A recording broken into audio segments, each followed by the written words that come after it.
Moi, je trouve que c'est malheureux ce qui lui est arrivé. Au-delà de l'aspect politique, c'est un papa qu'on a assassiné. Donc c'est ça qui est malheureux. Moi, vraiment, ça m'a vraiment peiné, ce monsieur, vraiment.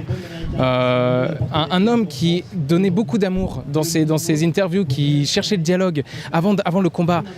C'était toujours sa façon de penser. Et je l'avais découvert il y a 5 ans.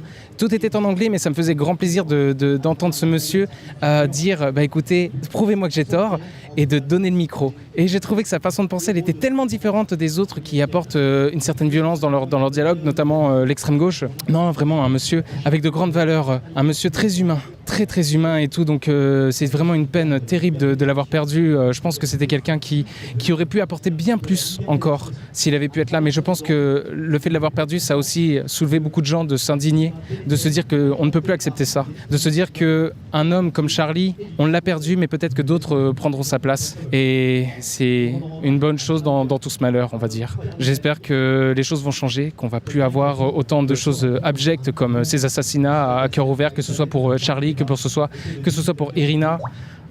C'est malheureux, c'est extrêmement triste d'en arriver là, de devoir se cacher de par nos idées, alors que pour autant on dit les choses vraies. On dit les choses vraies et on ne cherche pas le combat, on cherche vraiment à dire ce qui est vrai et de chercher le débat. En débattant, on ne cherche pas à se battre. C'est ça le principe du débat.